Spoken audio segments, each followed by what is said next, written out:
amigos! Bom 2026! Estamos em janeiro, 2026 acabou de começar, espero que o vosso 2025 esteja sido bacano. O meu não foi muito, mas seguimos em frente, é assim que é a vida. 2026 espero que seja melhor. Como vocês já sabem, no início do ano é quando estamos mais inspirados e quando fazemos os nossos objetivos para os próximos 12 meses. Mas chega aí a março e já nos esquecemos. No entanto, vou-vos mostrar tudo. O que eu quero ler este ano. E sim, este ano vamos focar em coisas grandes, porque o ano passado li imensa coisa, muitos mangas. Alguns giros, outros nem tanto. Tinha uma lista gigante, comecei logo em janeiro, fiz bué grind e consegui ler tudo o que eu queria. Algumas coisas dei drop, tipo... E este ano estou excited para ler obras um bocadinho maiores. Não é muita coisa, até porque temos que ser realistas, não é? Vamos começar por uma coisa que está cheia de pó.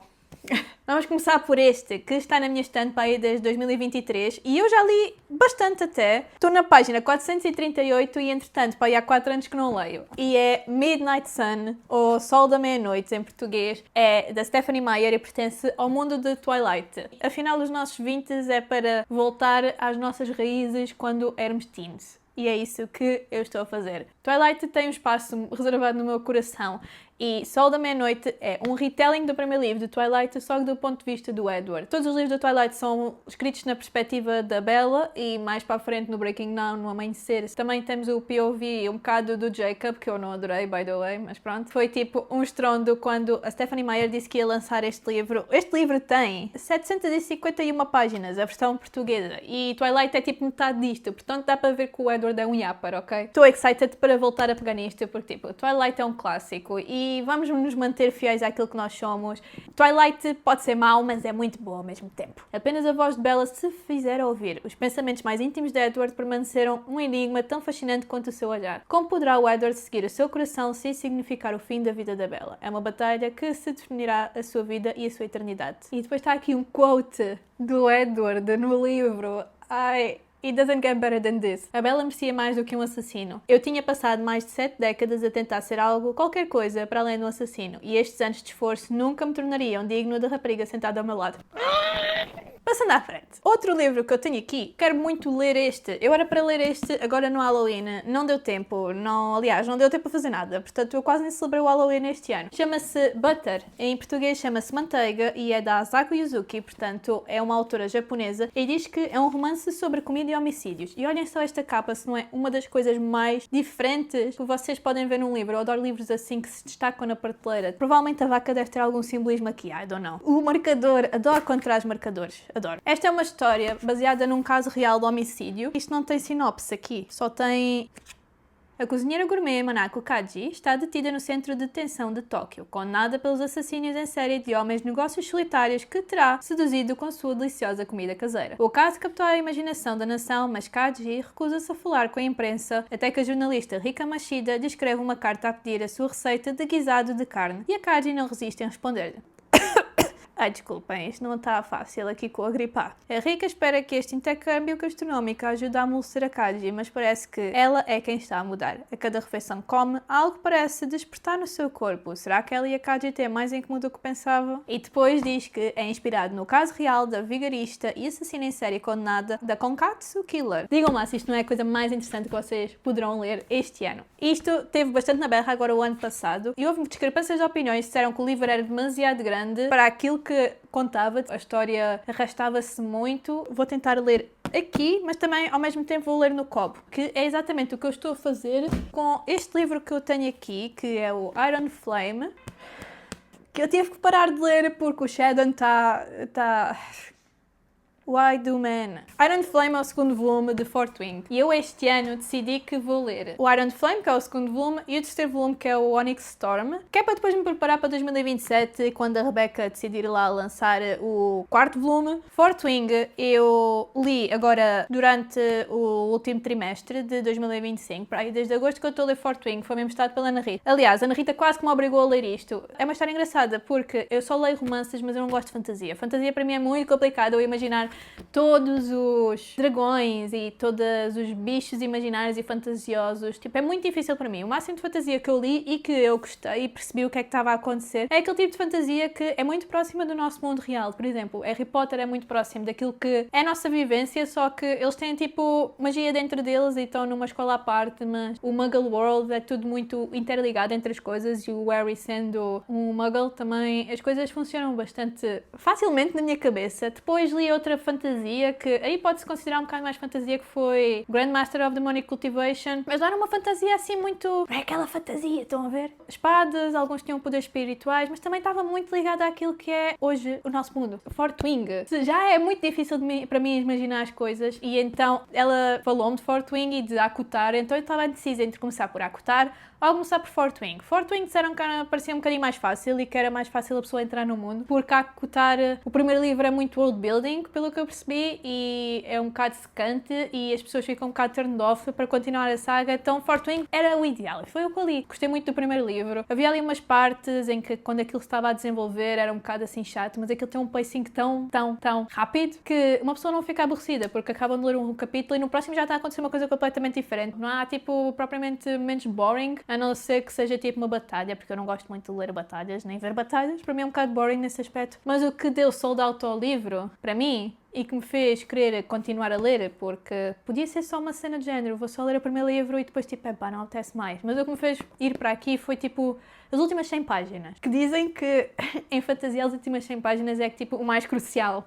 e que acontece mais cenas, realmente aconteceu. Temos dois personagens principais em Fortwing, que é Violet e depois o Xedan, ou Xedan, como quiserem dizer. Existe todo um colégio, toda uma universidade, uma escola de guerra, em que as pessoas vão para lá tipo, ser treinados como se fosse uma base militar para conseguirem lutar com as pessoas que estão a atacar o seu continente, a sua fronteira, whatever. E a Violet não era suposto ir, mas a mãe obrigou-a e então ela foi para esse colégio de guerra. Entretanto, ela é tipo bué da fraca, tipo estereotipo de gaja que entra neste tipo de mundos, é tipo, ela é bué fraca. Tipo, não sabe fazer nada, não sabe lutar, não tem poderes nenhum, porque ela é só inteligente. Pronto, tudo bem. Vamos tirar esse estereotipo de parte. Tudo se desenvolve, ela depois começa a ganhar skills, tudo bem, depois há ali vários segredos. Entretanto, ela tem um melhor amigo de infância lá dentro, entretanto conhece mais pessoas, faz amigos, mas existe o Xedan, que é tipo o superior dela, que é mais velho que ela. Eles os dois começam-se a apaixonar, obviamente, pronto. Acontece várias coisas que não posso dizer porque praticamente tudo naquele livro, se eu disser, é spoiler, e passamos para este. Entretanto, o Xedan está-me a irritar. Pronto. Eu já não gostava muito dele porque ele não faz o meu tipo ideal de homem, tá bem? Não estou a gostar, não gosto das coisas que ele faz. No entanto, ele redimiu-se um bocado nos últimos capítulos do primeiro livro, então eu decidi passar para este, mas ele continua a me irritar. Tipo, ele não é um homem lixo, mas poderia muito bem começar a ser. E como está-me a irritar, uma coisa que eu fiz foi parar de ler. Eu estou a alternar entre o Kobo e este livro físico, deve estar tipo a 20% do livro, porque me estava a irritar, eu decidi começar outro livro. E em vez de escolher dos livros que eu já tenho aqui, decidi pedir no Natal outro livro que se chama Powerless. E Powerless também é uma fantasia, no entanto, Fortwing é uma novela adulta e este aqui é uma young adult, ou seja, não tem spice. Fortwing tem bastante spice, by the way. Eu vi algumas coisas sobre isto e pareceu-me que a vibe era a minha cena. Estou tipo na página 80, não aconteceu muita coisa ainda, mas uma coisa que eu gosto é que é dual POV, ou seja, ela fala, depois outro capítulo é ela falar, então tipo temos os vários pontos de vista. Vai ser o substituto de Fortwing enquanto o Xedan continuar a irritar, e é sobre a Paydin e o Kai. Existem os Elites, e os Elites são pessoas com poderes que lhes foram dados pela peste, porque o que eu percebi é que a peste foi tipo um apocalipse qualquer que deu poderes a boa da gente, e há outras pessoas que não conseguiram ter poderes e esses são os vulgares, e as pessoas sem poderes foram exiladas do reino, e basicamente existe a Paydin, que é uma vulgar que não tem poderes, e existe o Kai, que é uma elite e tem poderes. E, entretanto, a Paydin, o que ela faz é que mente e diz que tem poderes e uma situação leva a outra e o Kai e a Paydin acabam-se por conhecer e a história toda é ela a tentar não revelar o seu segredo enquanto tenta, tipo, salvar a própria vida, e o Kai, tipo, já começou a perceber que ela tem alguma coisa escondida e é isso. Portanto, o romance aqui parece que está a ser um bocadinho melhor do que em Fortwing, e enquanto o Xedan não se meter na linha, não vou continuar a ler Fortwing, ok? Olá, sou a Joana do Futuro e quero dizer que ficou de noite, o microfone deixou de funcionar e a gravação ficou uma treta. Então vamos continuar. O outro livro que eu quero ler em 2026 chama-se Gwen e Arte, Não Estão Apaixonados, e olhem só esta capa super bonita. Fizeram um ótimo trabalho na edição portuguesa, é super cor-de-rosa e é brilhante. Isto é um rom-com medieval e também é queer. E eu não sabia. Diz que o amor não segue sempre a mesma direção e é da autora Lex Croucher e é assim uma coisa mais light, portanto vai ser numa altura em que eu vou estar entre séries, que as outras são assim um bocadinho mais pesadas, principalmente a Manteiga. Diz que passaram-se centenas de anos desde o reinado do rei Arthur, e o seu descendente, o Arthur, mas porque é que toda a gente chama Arthur? Deve ser tipo o Arthur II. Pronto, o Arthur, que é o descendente do rei Arthur, é o futuro Lorde e General Maltrapilho e está prometido a Gwendolen, que deve ser esta moça aqui, que é a princesa de Inglaterra, e eles são o oposto um do outro e a única coisa em questão de acordo é que se desprezam mutuamente. Ok, check. Ao serem obrigados a passar um verão juntos em Camelot antes do casamento e em apenas 24 horas a Gwen descobre que o Arthur está a beijar um rapaz e o Arthur encontra confissões no diário da Gwen sobre a única cavaleira do seu reino. E apercebendo que podem ser melhores aliados do que inimigos, fazem um pacto para se protegerem e à medida que as coisas aquecem, a Gwen é arrebatada por Bridget Leclerc e o Arthur sente-se atraído pelo irmão da Gwen, que é o Gabriel. Traz um marcador também, igual à capa, super giro. Eu acho que isto vai ser fantástico e já o ano passado eu queria ter pegado nele para ler, não consegui, portanto vai ser este ano. Uma rom-com em livro é sempre interessante ler porque ou pode ser muito giro e muito engraçado ou pode ser bué da cringe. Tenho mais 3 para vos falar que não tenho aqui porque tenho no meu Kobo que eu na verdade não sei onde é que ele está, eu fui de férias de ano novo e entretanto meti-o dentro da mala e quando fui desempacotar não o vi ou então meti num sítio onde eu não sei onde é que ele está, portanto ele está desaparecido. O ano passado eu li o melhor livro para mim de 2025 que foi Under the Oak Tree, que é escrito por uma autora sul-coreana. É uma fantasia, no entanto, é uma fantasia completamente diferente de, por exemplo,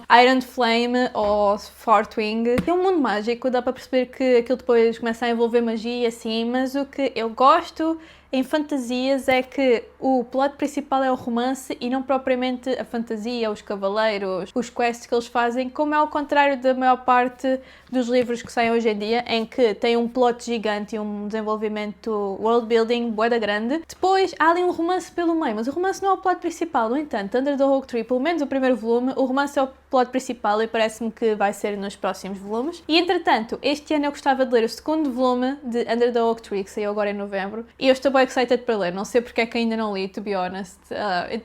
Meteram-se outras coisas no caminho. Quero tanto ler. Fala sobre a Max, que é uma rapariga gaga. O facto dela ser gaga é tipo o main plot de toda a história. É de lá que vêm tipo as inseguranças dela, é de lá que vem todo o abuso que ela tem. A gaga Maximilian é forçada a casar-se com o Riften, mas ele parte para uma campanha militar logo após a noite de núpcias.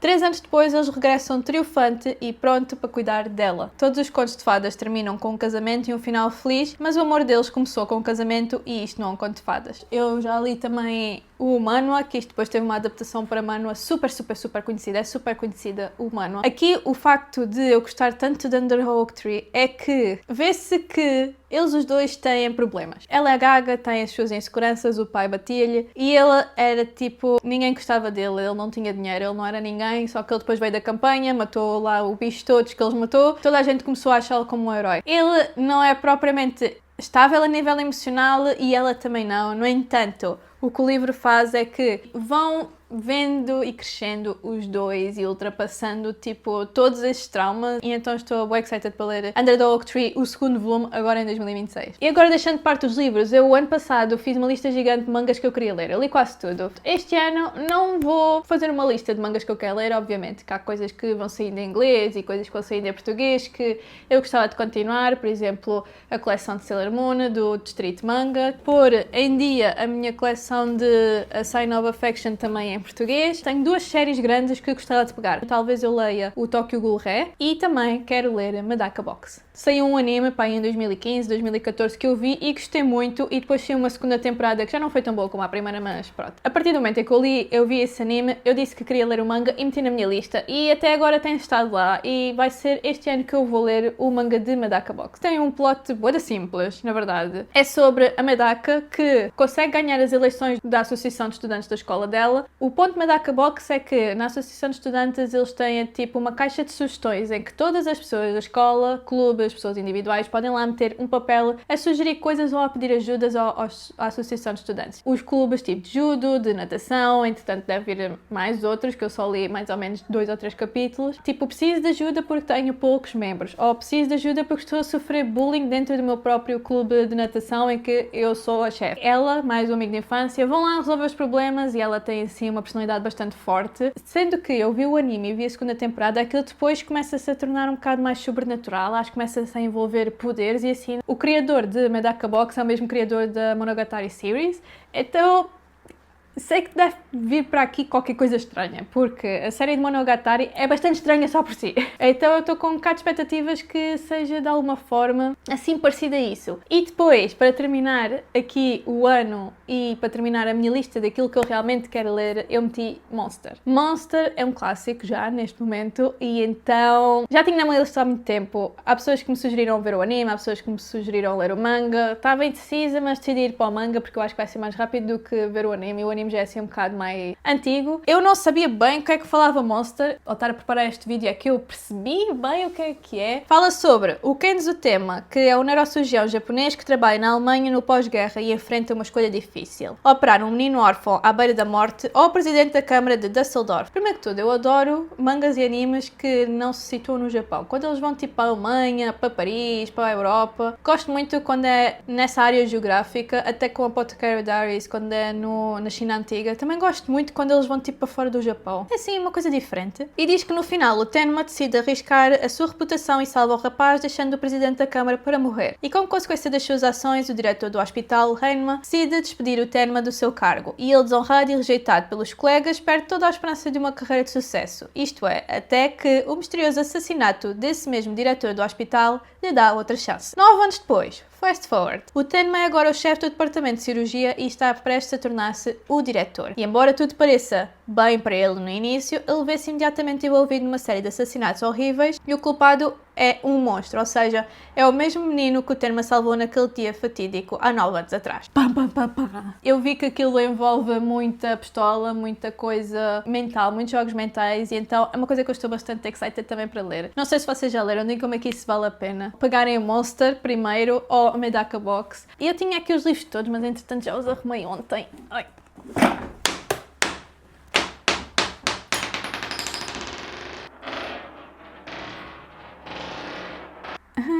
E é isto tudo que eu tenho para ler em 2026. Quero saber também qual é que é a vossa lista de leituras, a vossa TBR para este ano. Desejem-me sorte. Não parece muito, mas na verdade é bastante. E se vocês tiverem sugestões de coisas que achassem que eu ia gostar de ler, por favor deixem aqui e vemos no próximo vídeo. Que vocês tenham um bom 2026 e até lá. Tchau, tchau. Ai, ai, ai, ai.